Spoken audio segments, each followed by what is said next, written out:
스튜어트 미분적분학 교재 제15장 벡터 미분적분학을 공부하도록 하겠습니다.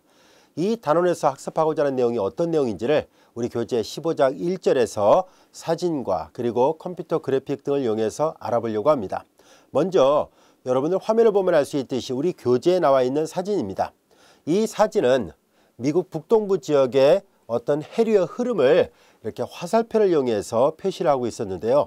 자, 이와 같은 화살표의 흐름을 보면 바닷물이 어떻게 흘러가고 있는지를 보다 명확하게 알 수 있습니다. 자, 이와 같이 우리는 실생활에 많이 필요한 내용들을 우리가 지금 학습하려고 하는데요. 해류의 흐름뿐만 아니라 또는 이제 그 다음 그림에서 보면 알 수 있듯이 비행기 날개의 옆을 지나가게 되는 유체, 즉 공기의 흐름을 이와 같은 벡터 형태로 표시를 하고 있는데요. 자, 이와 같은 벡터 형태를 통해서 우리는 유체 흐름이 어떤 모양으로 또 어떤 세기로 어떤 방향으로 흘러가고 있는지를 보다 명확하게 알 수 있습니다.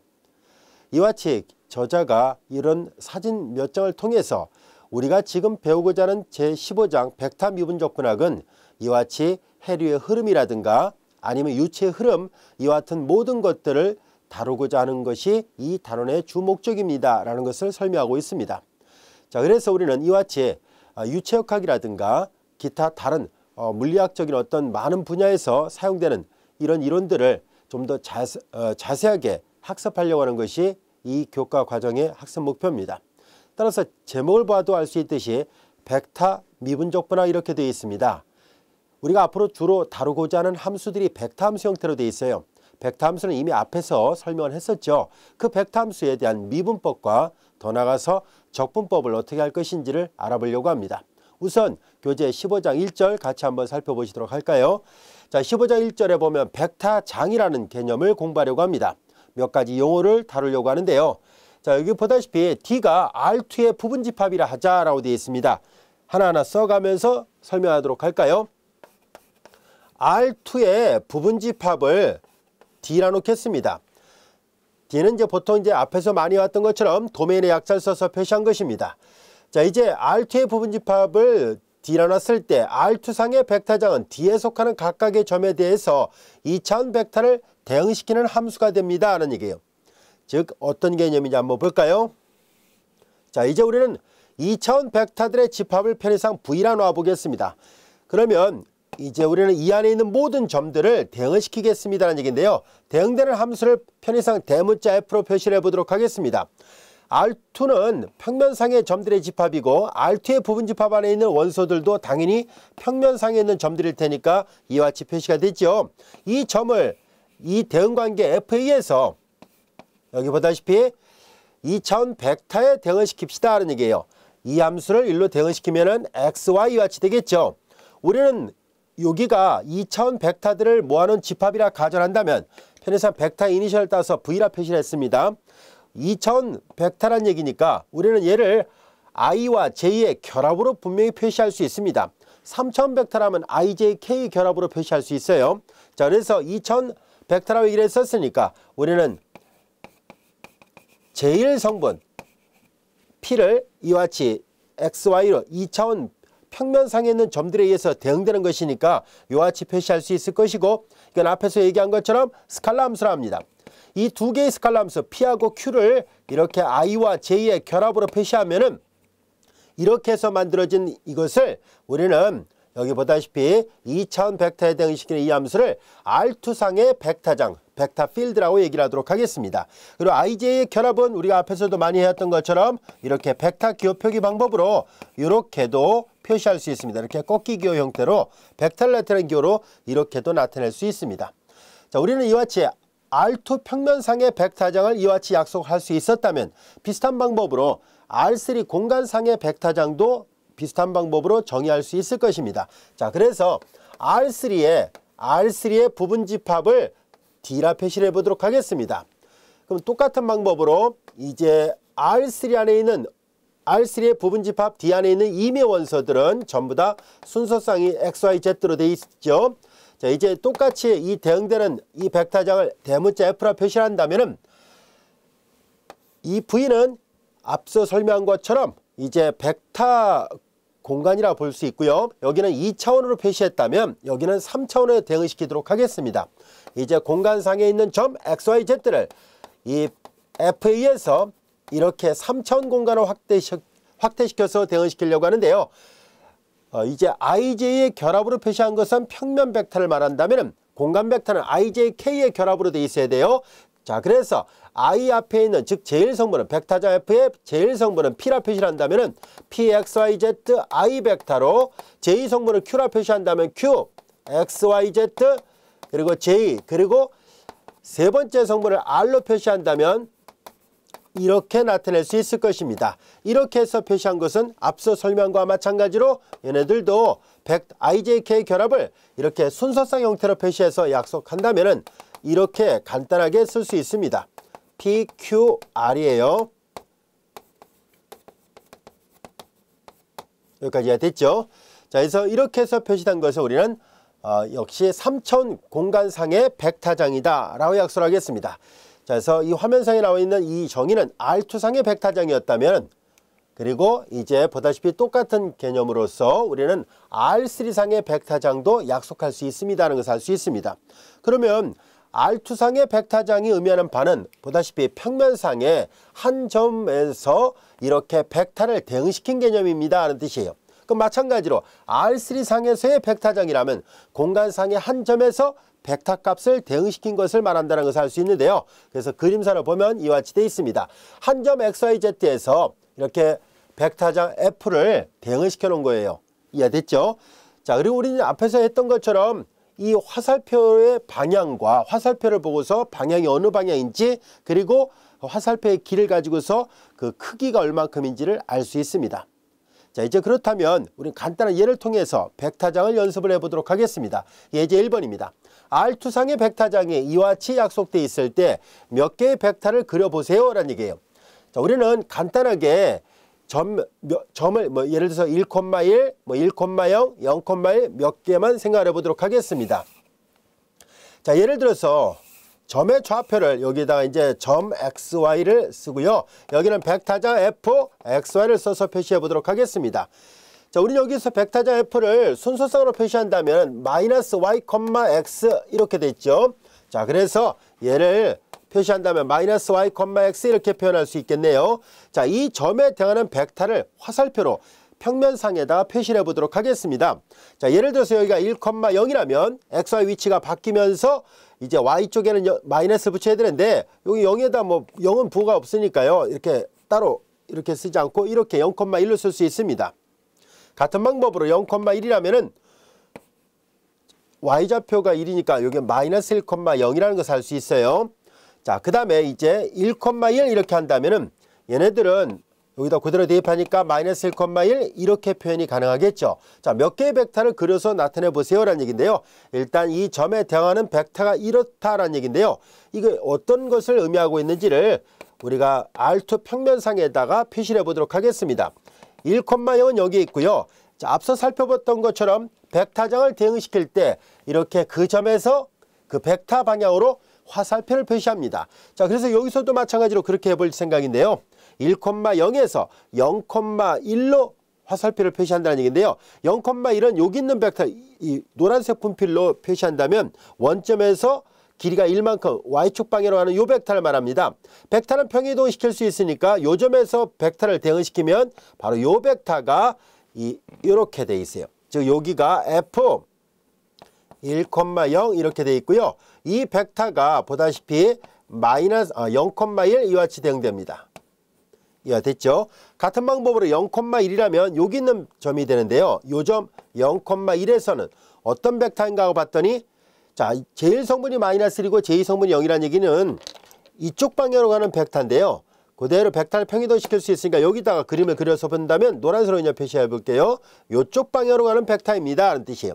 따라서 이 벡터도 표시를 해본다면 F 0,1은 바로 여기 나와 있는 것처럼 마이너스 1,0 이렇게 표현되어 있습니다 라는 뜻이에요. 그 다음에 1,1은 여기쯤에 있는 벡터인데요. 자, 이 벡터에서는 X가 마이너스 1이고 Y좌표 1이 되니까 마이너스 1하고 1을 가니까 이렇게 45도 방향으로 위를 향하는 벡터 이렇게 표시가 되겠죠. 자, 그래서 이렇게 3개의 점만 표시를 해봤는데요. 우리 교재에 보면 저자가 도표를 통해서 좀 더 많은 점들에 대해서 대응하는 벡터장을 표시를 해놨습니다. 한번 도표를 살펴보도록 할까요? 자, 이제 이와 같이 도표를 통해서 살펴본다면 이렇게 여러 개의 점들을 하나하나 대응하는 벡터장에다가 표시를 했습니다. 얘네들을 평면상에 직접 그림을 그려본 결과 이렇게 나타내져 있습니다라는 것을 알 수 있어요. 그리고 이 그림의 모양을 잘 들여다보면 각각의 점에서 정의되는 이 벡터장을 이렇게 화살표를 써서 표시를 하고 있는데요. 자, 원점에서부터 멀어지면 멀어질수록 보다시피 벡터의 크기가, 벡터의 길이가 커지고 있다는 것을 알 수 있습니다. 원점에 가까워지면 가까워질수록 벡터의 길이가 짧아지고요. 원점으로부터 멀어지면 점차 길어지고 있다는 것을 알 수 있는데요. 그리고 또한 방향을 잘 보면 반시계 방향으로 움직이고 있다는 것을 알 수 있어요. 실제로 여기 보면 가운데 작은 원이 하나 그려져 있죠. 마치 이 벡터장은 어떤 특징을 갖고 있는가 하고 봤더니 원점 주위에서 접하는 접선 벡터 형태로 나타내지고 있다는 것을 알 수 있습니다.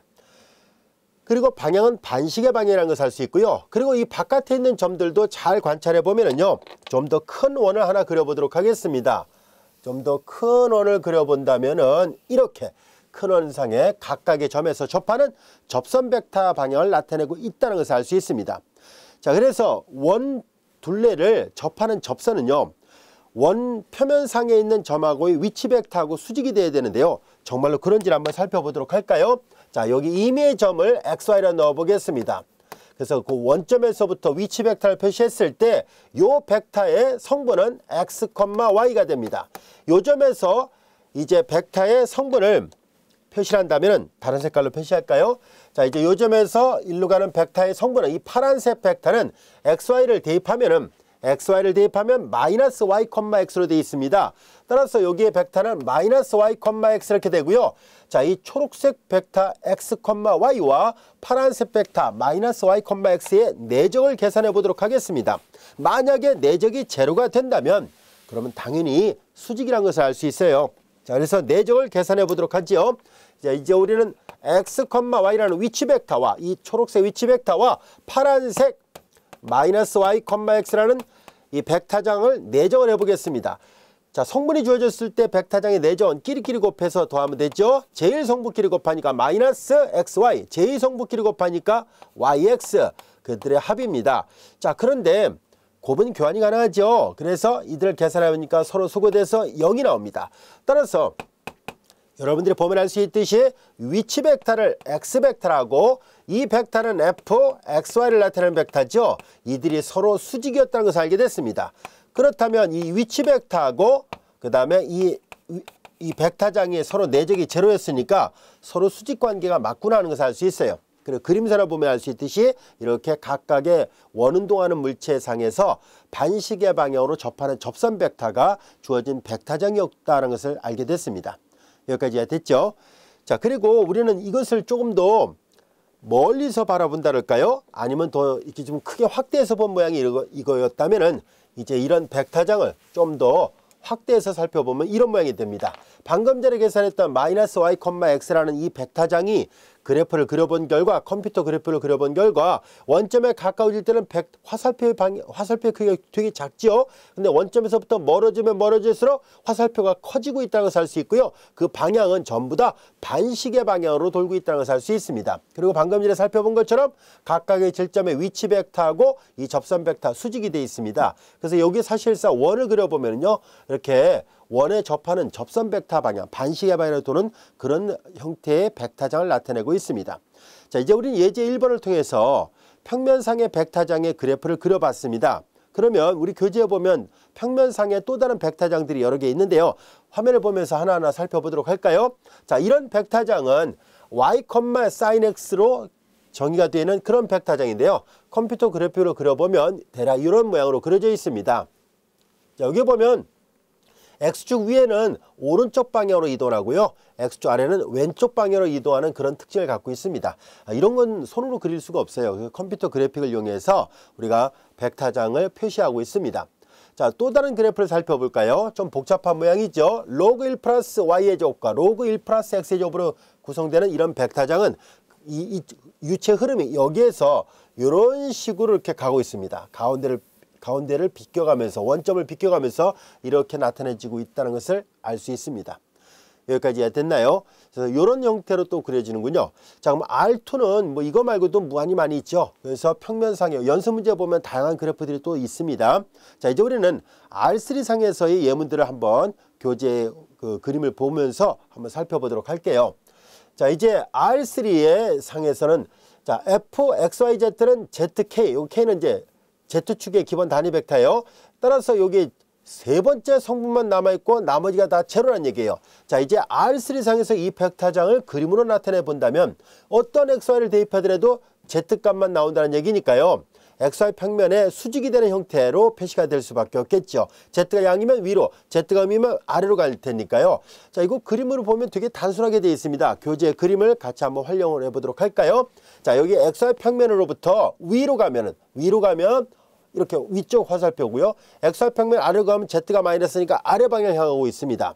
그리고 XY가 다 제로가 되어버려 어떤 점을 대입하더라도 제로가 되니까 이거 벡터로 표시한다면은 0, 0, Z거든요. 그래서 XY 평면 위에서는 이게 양수고 XY 평면 아래서는 이게 음수가 되니까 자연스럽게 XY 평면 위에는 이렇게 위쪽을 향하고 아래는 아래쪽을 향할 수밖에 없어요. 그리고 Z값이 XY 평면으로부터 멀어지면 멀어질수록 Z값이 커지니까 보세요. 화살표의 길이가 길어지고 있다는 것을 알 수 있죠. 여기도 마찬가지예요. XY 평면으로부터 아래로 멀어지면 멀어질수록 화살표의 길이가 자꾸 길어지고 있다는 것을 알 수 있습니다. 자, 이와 같은 그래프는 그나마 컴퓨터 그래픽을 이용하지 않더라도 우리가 쉽게 직관적으로 이 벡터장을 그림을 그릴 수 있습니다만 다음 같은 이런 경우라면 사실 손으로 그린다는 것은 불가능하죠. 자, 그래서 우리는 여기 보면 이런 벡터장이에요. 굉장히 단순하게 생긴 벡터장이거든요. yi 더하기 z, j 플러스 xk로 되어 있는 단순하게 생긴 벡터장인데요. 보다시피 이렇게 회오리 바람 형태처럼 이렇게 회전하고 있다는 것을 알 수 있습니다. 또 다른 그래프를 살펴볼까요? 3차원 공간상의 벡터장 중에 이번에는 yi-2j 플러스 xk를 해보니까 또 이런 모양으로 나타내지고 있다는 것을 알 수 있습니다. 자, 그리고 이제 이건 좀 복잡하게 생겼죠. 자, z분의 yi-z분의 xj 플러스 4분의 zk는 또 이런 모양으로 벡터장이 그려지게 됩니다. 자, 그래서 이와 같은 R2든 R3 상에서든 간에 벡터장의 그래프는 오늘날 다 컴퓨터 그래픽을 이용해서 그림을 그려볼 수 있고요. 이걸 통해서 유체 흐름이라든가 이런 것들을 좀 더 명확하게 이해할 수 있습니다. 여기까지 이해되셨죠? 자, 이제 우리는 예제 3번을 한번 살펴보도록 할까요? 이제 유체역학 같은 데서 다뤄지게 되는 속도장이라는 개념이에요. 그래서 우리는 이 속도장이라는 개념 그리 어렵지 않습니다. 여기 그림을 보면 알 수 있듯이 어떤 관을 통해서 유체의 흐름이 이렇게 있다고 보겠습니다. 예를 들어서 이것이 수도관이라든가 이렇게 돼 있다고 보고요. 수돗물이 한쪽 방향으로 이렇게 흐른다고 가정해 보겠습니다.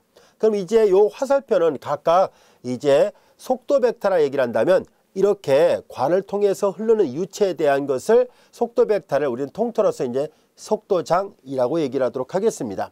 자, 이런 것들도 다 우리가 지금 다루고자 하는 주제가 됩니다 라는 뜻이에요. 그래서 이런 것들을 다루고자 하는 것이 이 교재 15장의 학습 주제입니다. 여기까지 됐죠? 자, 이제 우리는 물리학에서 가장 많이 사용하는 중력장이라는 개념을 살펴보도록 하겠습니다. 자, 뉴턴의 만유인력의 법칙으로부터 중력의 크기는 바로 이와 같이 R의 제곱분의 소문점, 대문점, 그리고 G인데요. 이때 대문자 G는 중력과 속도를 말합니다. 9.8m/s 제곱이에요. 그리고 소문점과 대문점인데요. 이것은 이 대문점이 예를 들어서 지구라고 가정합시다. 지구의 질량이라 가정하고 그 다음에 이제 소문자 M이 이 지구 표면 위에 있는 어떤 작은 물체의 질량이라 가정해 보겠습니다. 그러면 만유인력의 법칙에서 끌어당기는 힘이 있잖아요. 인력의 힘이 있을 텐데요. 자, 중력에 의해서 이 지구 표면 위에 있는 작은 어떤 물체를 끌어당기려고 할 텐데요. 자, 그 힘의 크기는 이렇게 되어 있습니다라는 얘기예요. 요 R은 뭐냐면 지구 중심과 그 어떤 물체 사이의 거리예요. 거리의 제곱에 반비례한다는 것을 알 수 있고요. 그 힘의 크기는 그리고 두 질량의 곱에 비례한다는 것을 알 수 있습니다. 여기까지 됐죠? 그러니까 무거운 물체일수록 더 인력이 더 세다라는 것을 말해주고 있습니다.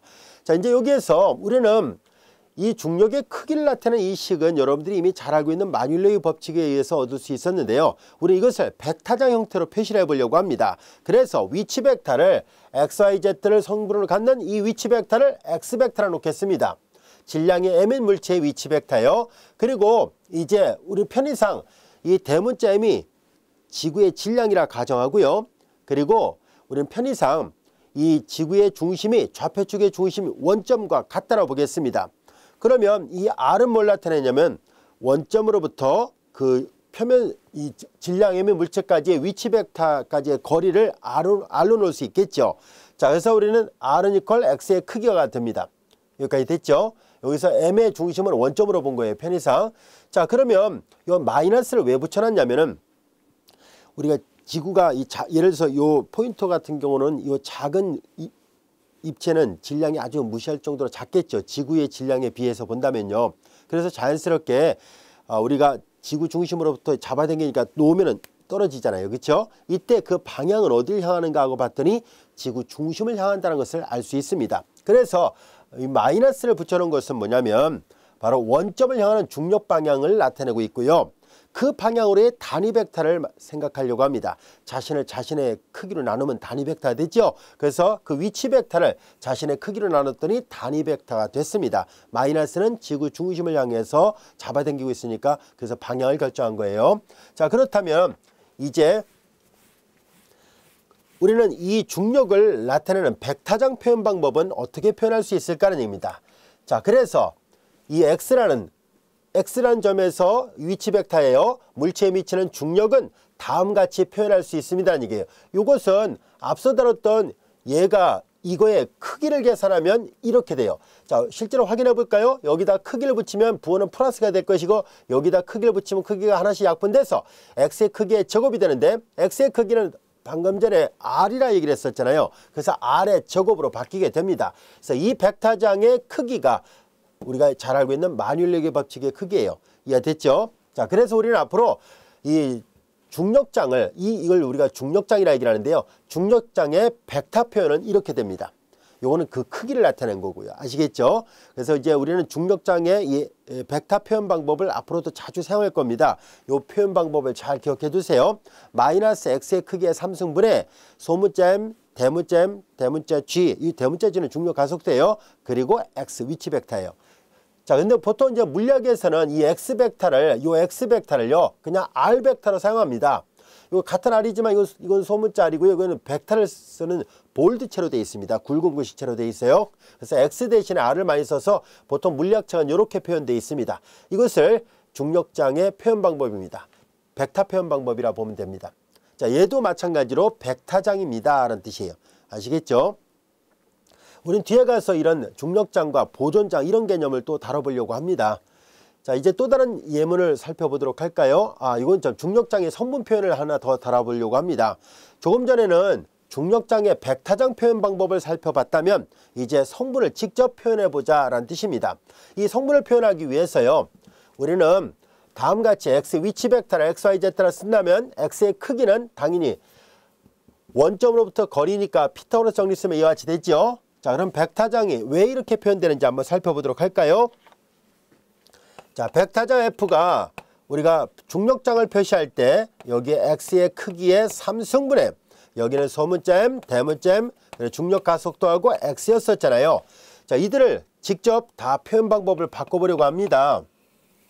자, 이제 X의 크기는 루트잖아요. 그거의 3승이죠. 루트의 3승이니까 루트는 2분의 1승이에요. 그래서 2분의 3승이라고 쓸 수 있죠. X의 제곱 플러스 Y의 제곱 플러스 Z의 제곱에 전체 2분의 3승이 같이 되고요.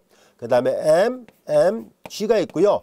자, 이 벡터장이 바로 X 벡터, 그리고 Y 벡터, 성분이 X 성분, Y 성분, Z 성분이잖아요. 여기 보다시피 X, Y, Z로 되어 있으니까요. 자, 이렇게 표시할 수 있고요. 벡터의 스칼라배니까 구성원소 모두에다 스칼라배를 할 수 있죠. 구성원소 모두에다 스칼라배를 하면은 다음 같은 모양으로 나타나지게 됩니다. 하나하나 스칼라배를 하니까 마이너스 x의 제곱 플러스 y의 제곱 플러스 z의 제곱에 바깥에 2분의 3승이고요. 그 다음에 요 스칼라벨 S 했으니까 M, M, G, X가 되고요. 같은 방법으로 역시 스칼라벨 합니다.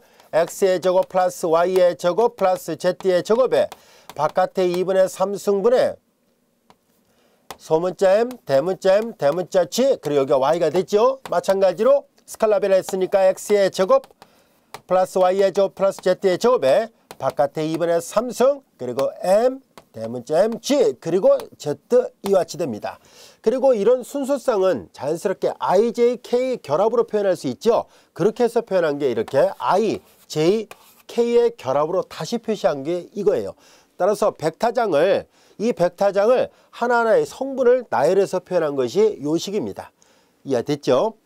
자, 이제 우리는 이렇게 해서 예제 4번을 통해서 물리학에서 사용하고 있는 이 중력장이라는 개념을 이 벡터 단원에서 우리가 다시 한번 살펴볼 수 있었습니다.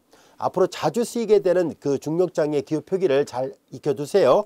자, 그 다음에 이어서 이제 우리는 이 그림은 뭘 나타내냐면 원점, 이게 이 지구의 중심을 원점으로 보고 거기다 좌표축에 원점을 넣었어요. 이때 이걸 뭘 나타내냐면은 보다시피 중력의 방향과 그 크기를 나타내고 있습니다. 중력의 방향과 그 크기를 나타내고 있으니까요.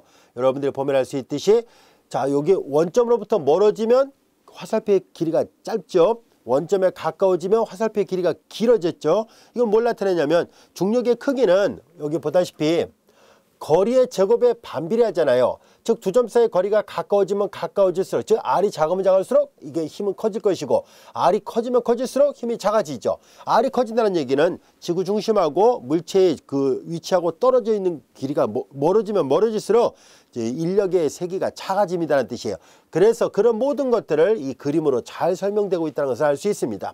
우리가 벡터 미분적분학을 배우는 이유는 바로 이런 거예요. 그림으로 시각화시켜서 보다 명확하게 이런 개념을 이해할 수 있다는 좋은 장점이 있기 때문입니다. 여기까지 이해됐죠?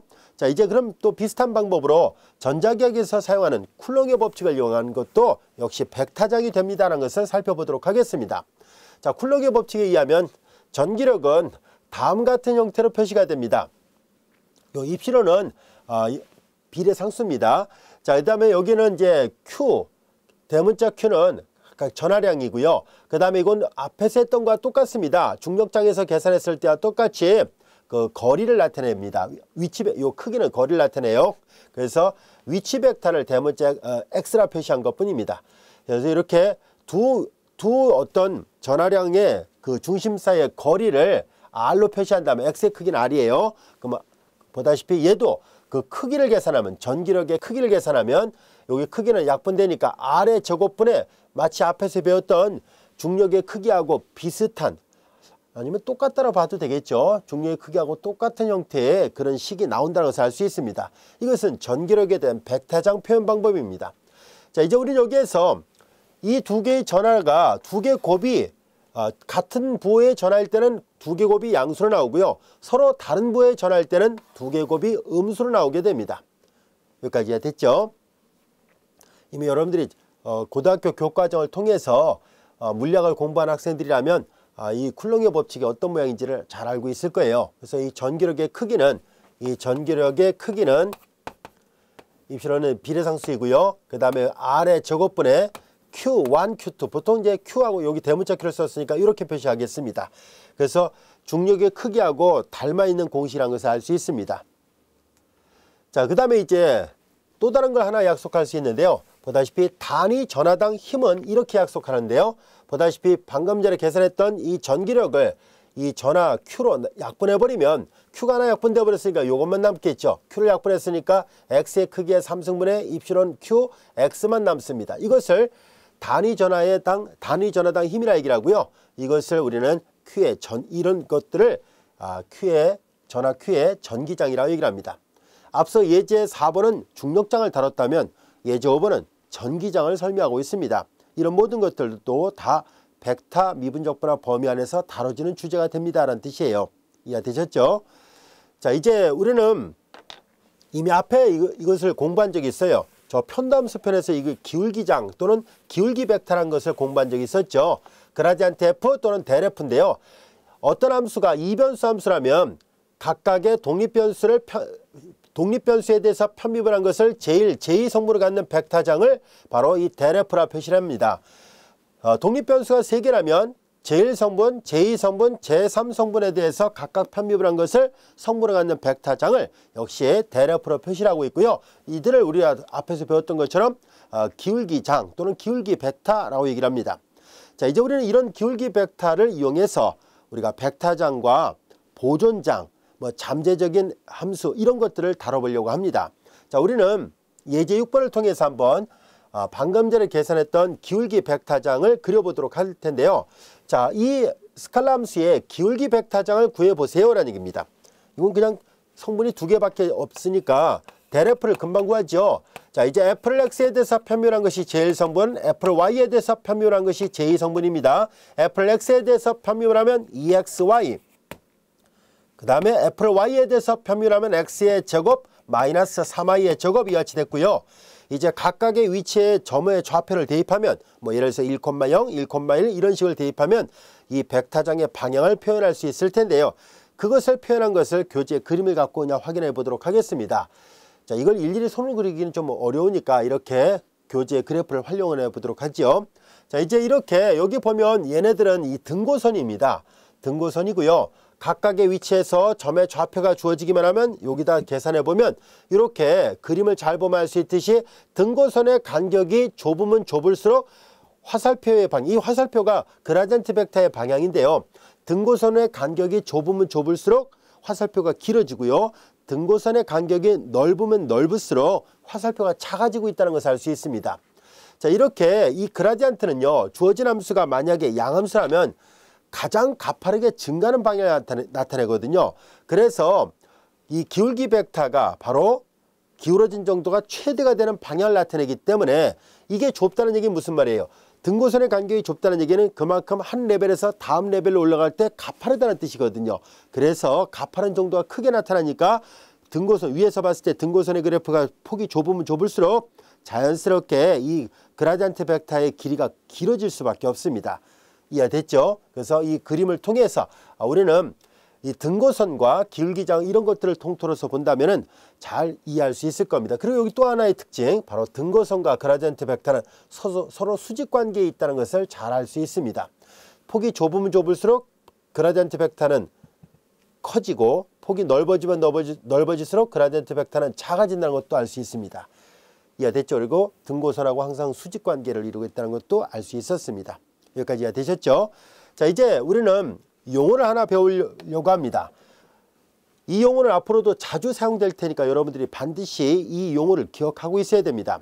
보존적 벡타장이란 말은 무슨 말일까? 그리고 포텐셜 함수란 말은 무슨 말일까 하는 얘기인데요. 어떤 벡타장 F가 이제 어떤 스칼라 함수 F의 그라디언트 벡터랑 같아질 때입니다. 즉 대문자 F가 소문자 F의 그라디언트 벡터랑 이퀄이 될 때 이때 이 대문자 F, 이 벡타장을 보존적 벡타장, 줄여서 보존장이라고 얘기를 합니다. 그리고 이때 소문자 F를 뭐라 얘기를 하냐면 포텐셜 함수라 얘기를 합니다. 이 포텐셜 함수를 우리말로 번역할 때 위치 함수 또는 잠재적인 함수라고 번역해서 사용하고 있습니다. 보다시피 어떤 벡타장이 스칼라 함수의 그라디언트 벡터랑 같아지게 될 때 왼쪽에 있는 이 벡타장을 우리는 보존적 벡타장이라 하고요. 줄여서 보존장이라고 얘기를 합니다.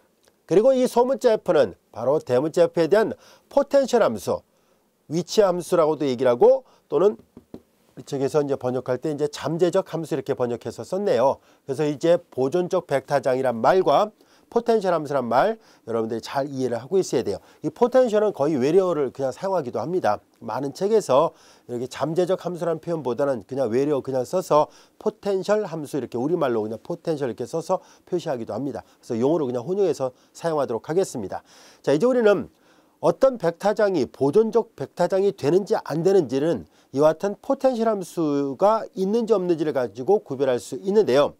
이 어떤 벡타장이 보존장이 될 필요 충분 조건은 좀 더 뒤에 가서 배우기로 하고요. 지금 여기서는 방금 전에 배웠던 예제 4번 중력장이 과연 보존장이라고 말할 수 있는지를 한번 확인해 보려고 합니다. 그래서 중력장에 대해서 한번 테스트를 해보도록 할까요?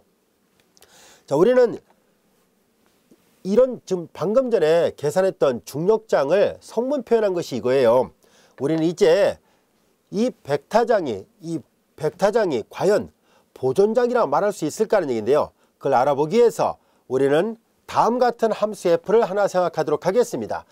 즉 이 함수 f를 이렇게 표현해 보도록 하겠습니다. 이렇게 놓았을 때 이 함수에다 그라디언트 벡터를 계산한 것이 과연 이 중력장하고 같을까 하는 것을 확인해 보도록 하겠습니다. 만일 그렇다면 이 함수 f는 분명히 포텐셜 함수가 맞습니다. 중력장 f에 대한 포텐셜 함수가 맞다는 것을 알 수 있고요. 또한 우리는 이 중력장 f는 이런 포텐셜 함수가 존재하기 때문에 당연히 보존적 벡터장, 줄여서 보존장이다 라고 말할 수 있을 겁니다. 자, 그래서 우리는 이 함수에 대해서 편도함수를 구해보도록 하겠습니다. 왜냐하면 이 함수에다 그레디언트를 계산한다는 얘기는 델f를 구한다는 얘기는 f를 x에 대해서 편밀한 것이 제1성분, f를 y에 대해서 편밀한 것이 제2성분, f를 z에 대해서 편밀한 것이 제3성분이 되는 그런 벡터 함수거든요. 이제 우리는 여기다 하나하나 대입을 해보도록 하겠습니다. 이 함수를 x에 대해서 편밀합니다. 자, 이제 우리는 x에 대해서 편밀하는데요. 여기 보다시피 얘네들은 미분하기 좋게 얘는 분모에만 변수가 있어요. 이 분자는 전부 다 상수거든요. m 대문자 g에 그리고 x의 제곱 플러스 y의 제곱 플러스 z의 제곱에 루트의 역수란 얘기는 마이너스 2분의 1씩이나 쓸 수 있죠. 그래서 이 f를 이렇게 바꿔놓고 나서 계산하도록 하겠습니다. 그러면 분수함수를 미분하는 번거로움을 피할 수가 있어요. 그래서 이렇게 놓고 미분해 보도록 하겠습니다. 자, 이제 얘를 미분합니다. x에 대해서 미분하니까 마이너스 2분의 1 내려오고요. m 대문자 g가 있고요. 그 다음에 x의 제곱 플러스 y의 제곱 플러스 z의 제곱에 지수에서 1 빠져나가니까 마이너스 2분의 3승이고요. 합성함수 안에 또 미분합니다. 이걸 x에 대해서 편밀하니까 2x가 됐어요. 자, 그 다음에 이어서 y에 대해서 편밀합니다. 자, 여기도 두 번째 변수에 대해서 미분할 때 자, 이거에 거듭 좀 미분하면 내려오죠. 마이너스 2분의 1 앞에 상수 그대로 있습니다. mg가 있고요. 그 다음에 x의 제곱 플러스 y의 제곱 플러스 z의 제곱에 지수에서 1 빠져나니까 마이너스 2분의 3승 합성함수 안에 것도 미분하죠. y에 대해서 편밀합니다. 2y가 남죠. 자, 이제 세 번째 성분 z에 대해서 편밀합니다. 똑같은 방법으로 마이너스 2분의 1 mg가 되고요. 그 다음에 x의 제곱 플러스 y의 제곱 플러스 z의 제곱에 지수에서 1 빠져나니까 마이너스 2분의 3승 합성함수 안에 걸 또 미분합니다. z에 대해서 편미분하니까 2z 이와 같이 됐습니다. 자, 이제 이들을 잘 정리를 해보도록 하죠. 2분의 서로 약분되죠. 자, 그리고 마이너스 승은 분의 1이라는 뜻입니다. 그래서 이걸 다시 한번 써보면은 자, 이건 분의 1이라는 얘기잖아요. 그래서 x의 제곱 플러스 y의 제곱 플러스 z의 제곱 그리고 전체 2분의 3승이고요. 분의 1, 이 나머지를 전부 다 분자에다 올려 쓰겠습니다. m 대문자 g x가 됐죠. 같은 방법으로 마이너스 승이니까 역시 똑같은 방법으로 x의 제곱 플러스 y 제곱 플러스 z의 제곱에 전체 2분의 3승 분의 1 그리고 여기 보다시피 마이너스가 참 있군요. 마이너스를 빠뜨렸군요. 마이너스 역시 mg가 있고요. 그 다음에 여기 y가 있습니다. 자, 세 번째 성분도 마찬가지예요. x의 제곱 플러스 y의 제곱 플러스 z의 제곱에 전체 2분의 3승에 마이너스 mg 그리고 여기 z가 하나 더 있습니다.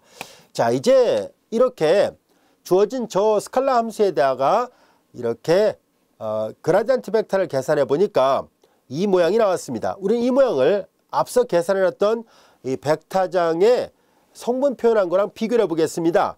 여기 보다시피 정확하게 다 일치한다는 것을 알 수 있습니다. 자, 그래서 우리는 확인해 본 결과 이것이 주어진 벡터장과 정확하게 일치한다라는 것을 알게 됐어요. 벡터장 f는 우리가 직접 표시를 한다면 x의 크기의 3승분의 여러분들이 잘 알다시피 자, 이제 여기 소문자 m, 대문자 g 그리고 x 이렇게 됐죠. 얘를 성분 표현한 게 이거거든요. 자, 그래서 대문자 f하고 소문자 f의 관계가 이런 관계가 있다는 것을 알게 됐으니까 이 벡터장 f는 보존장이 맞고요. 그리고 이 소문자 f는 주어진 벡터장에 대응하는 포텐셜 함수가 맞다라는 것을 알게 됐습니다. 여기까지 되셨습니까? 자, 우리가 지금 배웠던 이 15장 1절은요. 그냥 벡터장이라는 개념을 이해하려는 것이 주목적이었었습니다. 그리고 중간중간에 컴퓨터 그래픽 같은 것을 활용을 했는데요. 가볍게 봐도 뭐 무방한 절입니다. 하지만 이 절의 끝부분에 있었던 이 벡타장이 보존장이 된다는 개념, 포텐셜 함수라는 말, 이런 용어들은 알고 있어야 되고요. 예제 4번에 그 중력장은 앞으로도 뒤에 가면서 이 벡타 미분적분을 공부할 때마다 자주 활용되는 예문이니까 잘 기억해 두시기 바랍니다.